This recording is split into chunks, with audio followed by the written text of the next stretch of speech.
Assalamualaikum warahmatullahi wabarakatuh. Selamat pagi, berjumpa kembali di channel Jimmy ID. Hari ini kita akan kupas tuntas AKM seri kedua tingkat SMP MTS. Ini adalah asesmen kompetensi minimum berbasis numerasi dan literasi. Di seri kedua ini ada 5 soal literasi yang akan kita bahas. Mari kita bahas bersama. Kita lihat soal-soal. Jangan lupa like, subscribe, dan tekan tombolnya untuk mendapat video terbaru dari channel Jimmy ID. Soal yang pertama ini tentang topik literasi, subtopik teks informasi, level kognitif HUT. Mengenal permainan tradisional gobak sodor. Indonesia memiliki kesenian dan budaya yang beragam. Salah satu ialah permainan tradisional yang dimiliki oleh hampir setiap daerah di Indonesia. Jawa Tengah, salah satu provinsi di Indonesia, memiliki permainan tradisional yang bernama gobak sodor. Zaman dulu, permainan ini sangat populer. Masyarakat, khususnya anak-anak, sering menghabiskan waktu untuk bermain gobak sodor. Permainan tradisional ini dimainkan dalam grup dan melibatkan 2 tim. Tiap tim terdiri dari 3 hingga 5 orang. Biasanya permainan ini dimainkan di dalam lapangan segi 4 berukuran meter yang dibagi menjadi 6 bagian.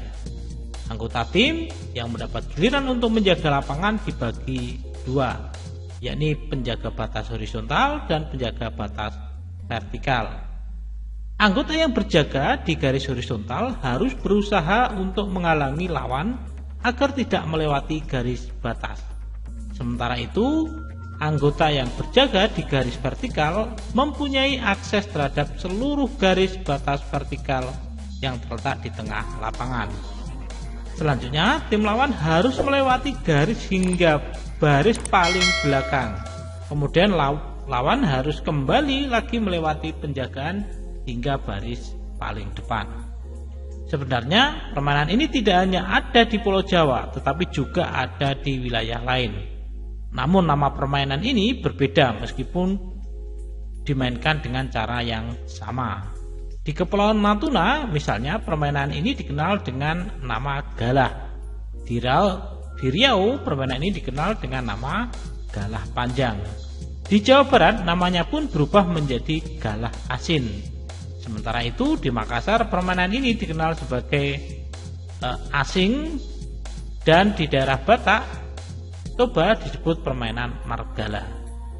Terlepas dari beragamnya nama permainan ini, perlu diketahui bahwa gobak sodor bukan hanya permainan yang menyenangkan dan menarik saja, tetapi juga memiliki manfaat tersendiri bagi pemainnya. Sebuah penelitian mengungkapkan bahwa terdapat nilai-nilai pembelajaran kompetisi sosial pada permainan gobak sodor. Pada permainan ini, si pemain akan berusaha mengecoh lawan agar temannya dapat melewati garis. Melalui hal tersebut, rasa kebersamaan, kekompakan, serta semangat kerjasama dalam diri para pemain dapat terasa.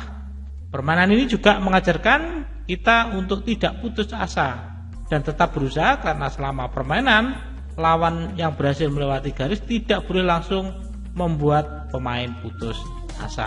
Ini sumber Welianto Ari. Oke, berdasarkan teks di atas, permainan gobak sodor A. berasal dari wilayah di sekitar Jawa Tengah. B. memupuk nilai kehidupan sosial dalam diri pemainnya. C. dimainkan oleh 2 tim dan 1 tim setidaknya terdiri dari 5 orang. Yang D. bermanfaat untuk kesehatan fisik para pemainnya, fisik dan mental para pemainnya. Oke, kita lihat. Jawaban yang paling tepat adalah yang B, memupuk nilai kehidupan sosial dalam diri pemainnya. Baiklah, kita ulas kenapa kok yang B.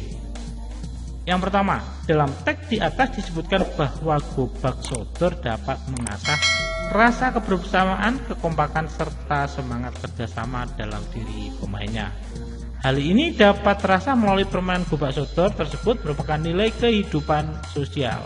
Berdasarkan informasi tersebut dapat diketahui bahwa permainan gobak sodor dapat memupuk nilai kehidupan sosial dalam diri pemainnya.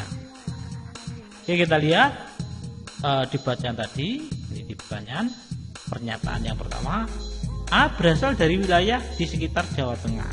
Nah, kenapa ini tidak tepat? Berdasarkan teks, permainan gobak sodor berasal dari Jawa Tengah. Jadi bukan di sekitar, tapi berada dari Jawa Tengah. Yang C ini juga kurang tepat. Kenapa? Kita lihat dimainkan oleh 2 tim dan satu tim setidaknya terdiri dari 5 orang. Permainan gobak sodor dimainkan oleh 2 tim dan setiap tim terdiri dari 3 sampai 5. Nah, 3 sampai 5 pemain, artinya satu tim dalam pemain gobak sodor setidaknya terdiri dari 3 orang. Pilihan D juga tidak tepat karena dalam teks tidak disebutkan bahwa gobak sodor dapat bermanfaat bagi kesehatan fisik. Pada paragraf terakhir disebutkan bahwa gobak sodor dapat mengasah rasa kebersamaan, kekompakan, serta semangat kerjasama dalam diri para pemainnya. Hal tersebut tidak berkaitan dengan kesehatan fisik. Makanya kenapa jawabannya adalah yang B. Oke, kita lihat soal yang kedua tentang topiknya literasi, subtopiknya teks informasi. Untuk level kognitifnya adalah soal high order thinking skill. Ini ada bacaan judulnya menuju Indonesia yang lebih baik dengan mobil listrik. Di Indonesia, polusi udara masih menjadi masalah besar. Menurut Menteri Perhubungan Budi Karya Sumadi, kendaraan bermotor menjadi penyebab terbesarnya. Hal tersebut tidaklah mengherankan karena berdasarkan data Badan Pusat Statistik tahun 2017, jumlah kendaraan bermotor di Indonesia mencapai 138,56 juta unit. Namun menanggapi hal tersebut, pemerintah tak tinggal diam. Selain terus membangun infrastruktur kendaraan umum seperti MRT dan LRT, pemerintah juga menerbitkan peraturan Presiden Perpres nomor 55 tahun 2019 tentang percepatan program kendaraan bermotor listrik berbasis baterai untuk transportasi jalan. Dalam peraturan itu disebutkan bahwa perlu adanya pengaturan yang mendukung percepatan program kendaraan bermotor listrik untuk memberikan arah, landasan, dan kapasitas hukum dalam pelaksanaan percepatan program kendaraan bermotor listrik berbasis baterai untuk transportasi jalan. Selain menerbitkan peraturan itu, sejumlah peraturan lain juga turut diterbitkan untuk mendukung akselerasi mobil listrik di Indonesia. Sebagai contoh, dalam PP nomor 73 tahun 2019 tentang barang kena pajak tergolong mewah berupa kendaraan bermotor (PPNBM), pengenaan pajak kendaraan bermotor akan dihitung berdasarkan emisi gas buang. Artinya semakin besar emisi sebuah kendaraan, pajak yang dikenakan akan semakin besar pula. Tak hanya itu, Kementerian Perhubungan, Kementerian ESDM, Energi dan Sumber Daya Mineral, hingga Kementerian Perindustrian juga turut mengeluarkan peraturan yang menyokong keberadaan mobil listrik di Indonesia. Dengan segala dukungan tersebut, Kementerian ESDM memperkirakan akan terjadi tren mobil listrik di Indonesia pada tahun 2021. Diberikan akan ada 125.000 unit mobil listrik. Sementara pada 2030 diberikan jumlah mobil listrik akan menyentuh angka 2,2 juta unit. Meski jumlahnya besar dan asumsi akan mengurangi penggunaan mobil berbahan bakar fosil, bensin atau solar, kendaraan listrik ini justru bisa mengurangi konsumsi BBM hingga 9,44 juta kiloliter per tahun. Pemerintah juga mempunyai target panjang untuk menghadirkan 2 juta unit mobil listrik pada 2030. yang bersama motor listrik diharapkan bisa menurunkan sebanyak 11,1 juta ton serta menghemat devisa hingga 1,8 miliar dolar karena pengurangan impor BBM. Ini sumber bacaannya. Berdasarkan teks, ada beberapa hal yang dilakukan pemerintah untuk mengurangi polusi di Indonesia. Nah, ada pilihan dan pilihannya nanti bisa dipilih lebih dari satu. Jadi di sini nanti ada pilihannya. Oke, pembahasan. Ada 4 langkah yang dilakukan pemerintah untuk mengurangi polusi di Indonesia, yaitu sebagai berikut. Yang pertama, pembangunan infrastruktur kendaraan umum seperti MRT dan LRT. Yang kedua, penerbitan peraturan Presiden nomor 55 tahun 2019 tentang percepatan program kendaraan bermotor listrik berbasis baterai untuk transportasi jalan. Yang ketiga, penerbitan sejumlah peraturan yang mendukung akselerasi mobil listrik di Indonesia seperti PP nomor 73 2019 tentang barang kena pajak dan tergolong mewah berupa kendaraan bermotor. Yang keempat, penerbitan peraturan yang menyokong keberadaan mobil listrik di Indonesia oleh Kementerian Perhubungan, Kementerian ESDM hingga Kementerian Perindustrian. Jadi hal yang dilakukan pemerintah untuk mengurangi polusi di Indonesia ada 4 hal. Jadi ketika 4 hal ini disajikan, nah kemudian bisa dipilih semuanya. Oke, selanjutnya adalah topik literasi, subtopik teks sastra, level kognitif.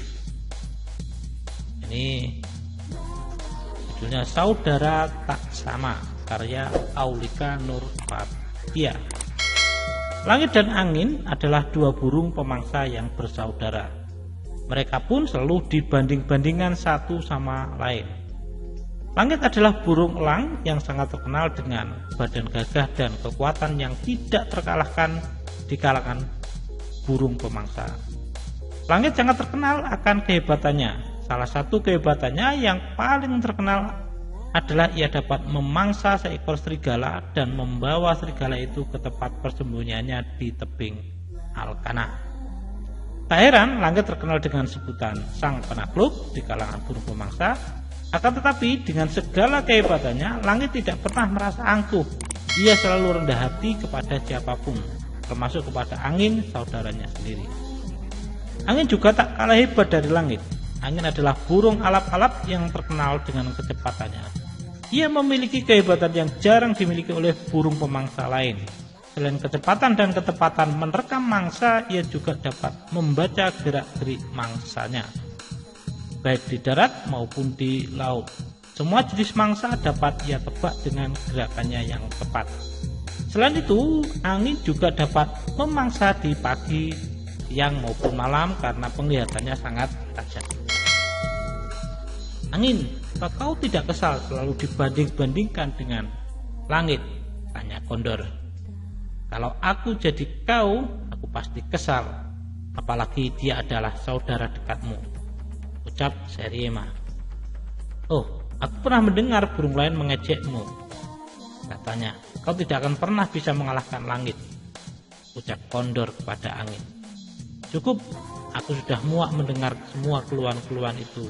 Kupingku sudah tidak mau menerima ocehan-ocehan itu, ucap angin dengan nada tinggi.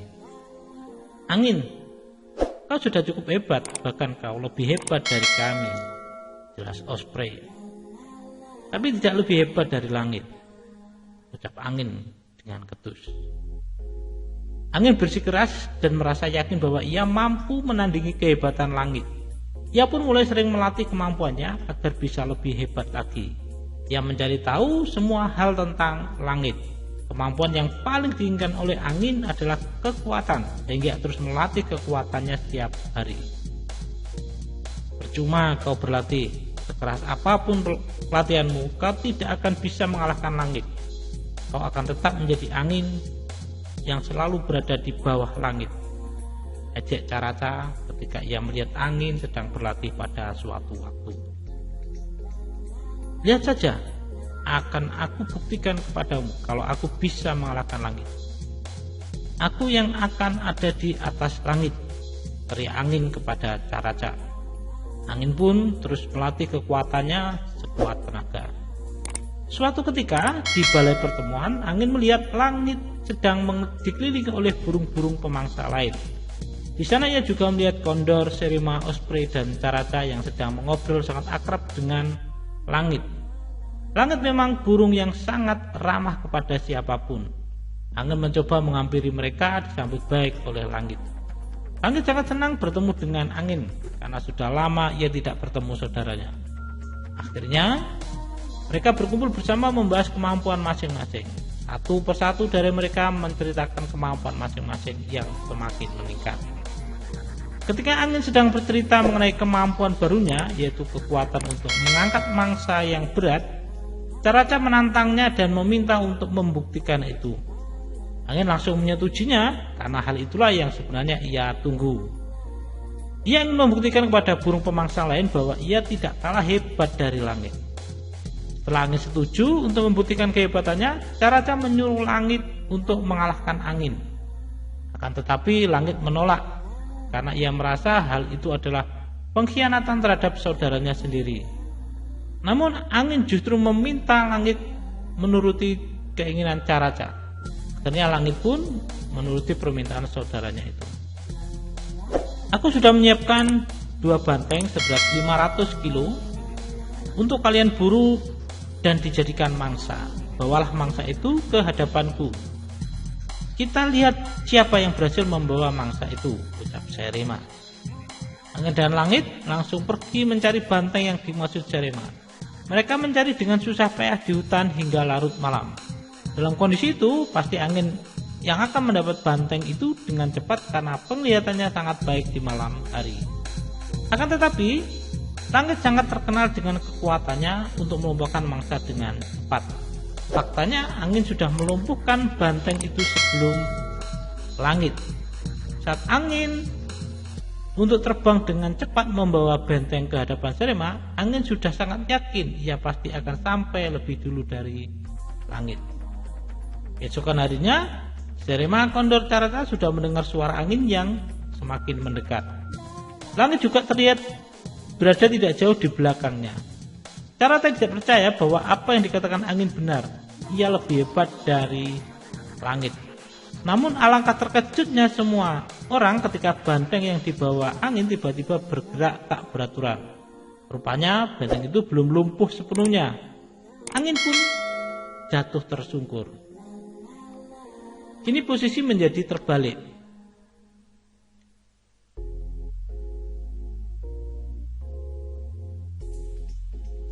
Langit memimpin dan akhirnya ia berhasil membawa banteng itu dengan susah payah ke hadapan Serema, kondor, Caraca, dan Osprey. Sudah bisa menebak bahwa memang langitlah yang akan menjadi pemenang. Akhirnya angin pun menyadari setiap burung memiliki kemampuan masing-masing. Tidak ada salahnya untuk meningkatkan kemampuan masing-masing, tetapi sesuatu yang sudah ditetapkan harus bisa diterima dengan baik. Angin pun mengakui kekuatan langit dengan tidak ada tandingannya. Dalam tabel berikut terdapat pernyataan mengenai watak tokoh dalam cerita tersebut. Tentukan kebenaran pernyataan tersebut dengan cara mengeklik kolom. Ini benar apabila watak dan bukti ditunjukkan benar. Mengeklik kolom salah apabila watak yang disebutkan benar, tetapi alasan yang menyertainya salah, serta mengklik kolom tidak sesuai apabila watak yang ditunjukkan dalam pernyataan tersebut tidak sesuai dengan watak tokoh yang ada di dalam teks. Oke,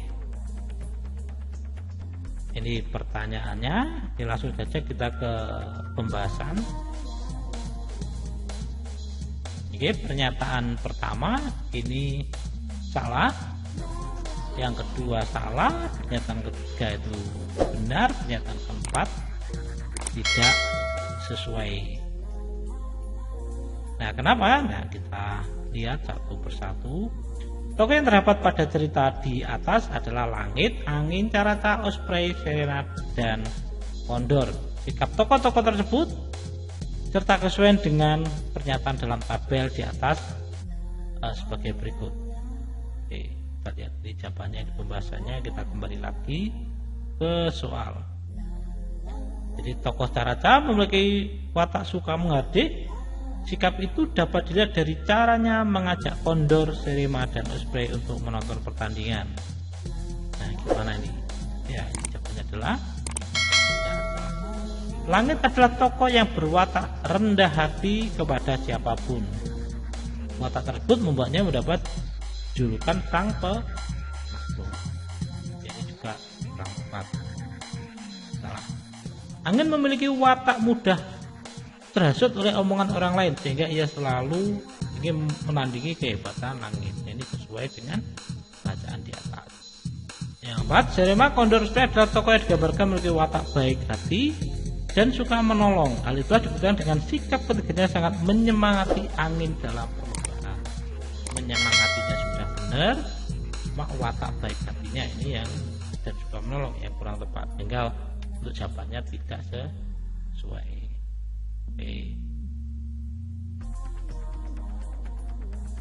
Oke, kita ke soal selanjutnya. Topik literasi, subtopik teks, informasi, level kognitif, hot. Perhatikan ilustrasi dan teks berikut. Ayah Lisa adalah seorang petani.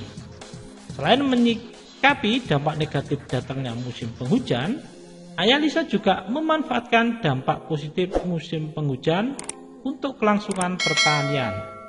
Menurut Ayah Lisa, La Nina memberi banyak dampak positif pada sektor pertanian. Kemudian Lisa mencari tahu apa saja dampak dari La Nina. Ini bacaannya, dampak positif La Nina. Ini dari bacaan.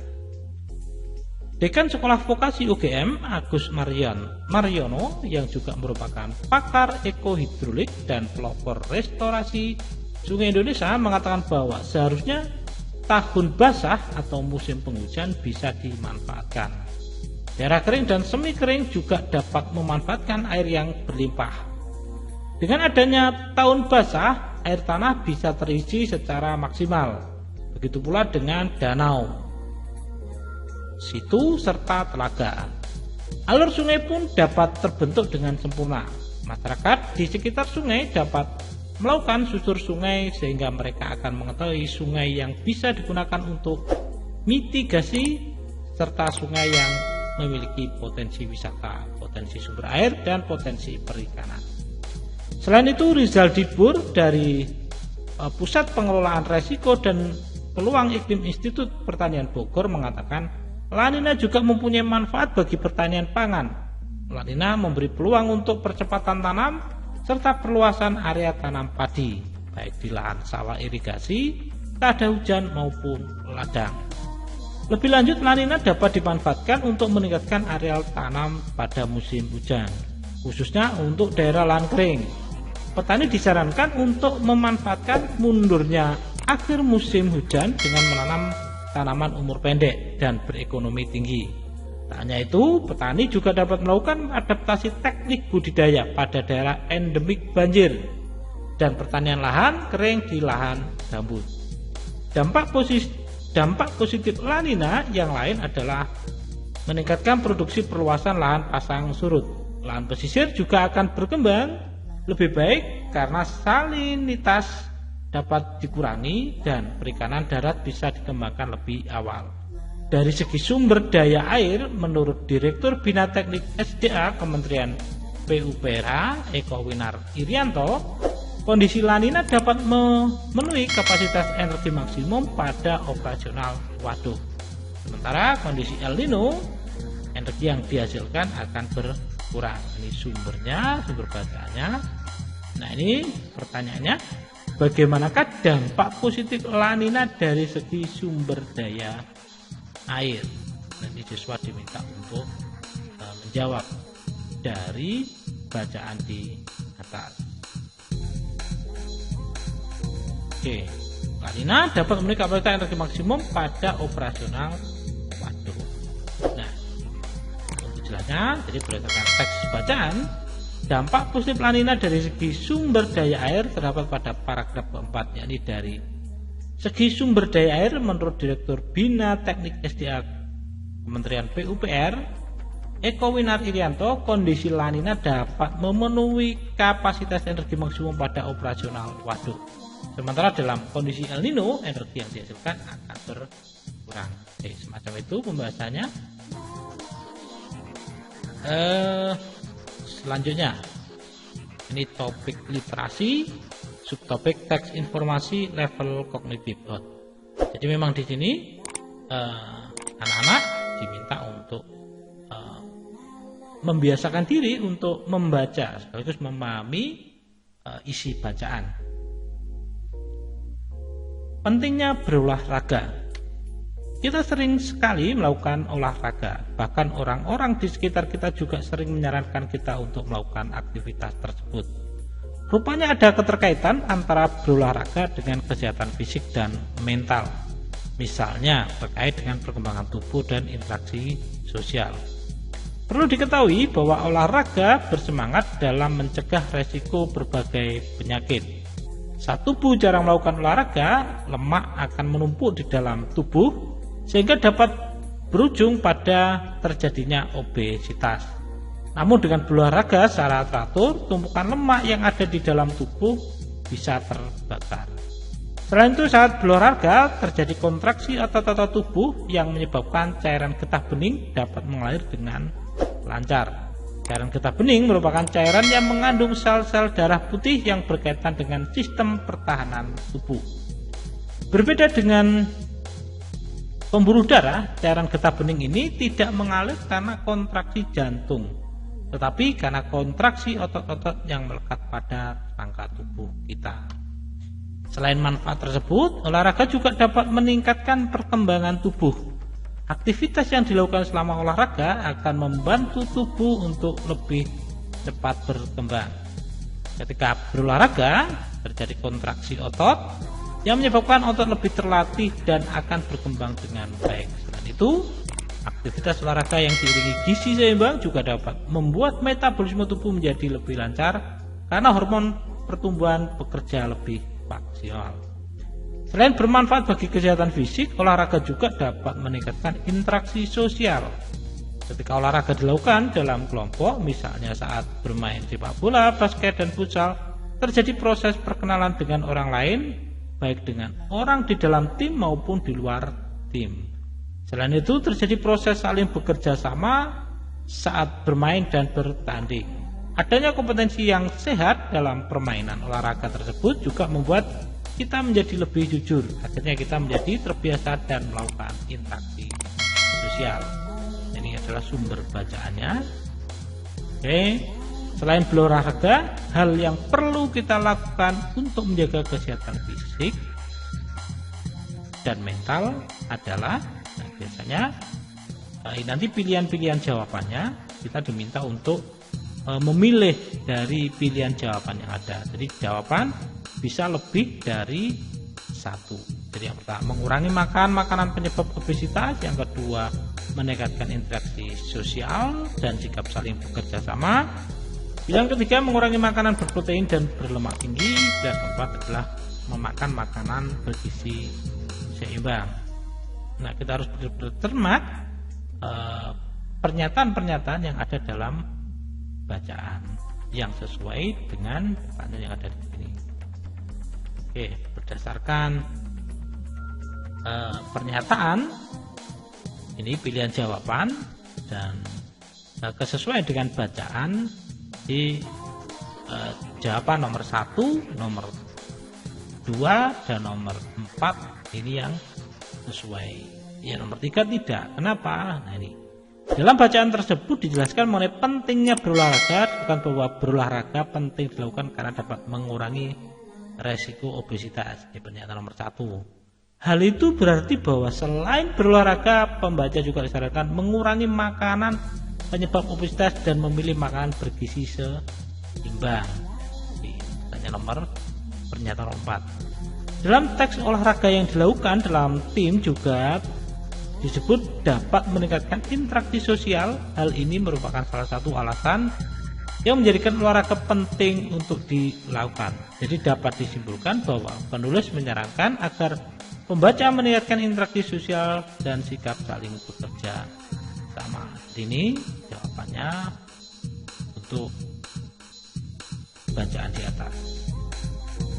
Oke, itu tadi kupas tuntas seri kedua, asesmen kompetensi minimum, numerasi dan literasi tingkat SMP dan MTS. Mudah-mudahan Bapak Ibu guru bisa jadikan referensi dan adik-adik siswa SMP MTS bisa berlatih dan sukses dalam mengerjakan AKM. Terima kasih. Jangan lupa like, subscribe, dan share. Tekan tombol lonceng agar tidak tertinggal video terbaru dari channel Jimmy Edi.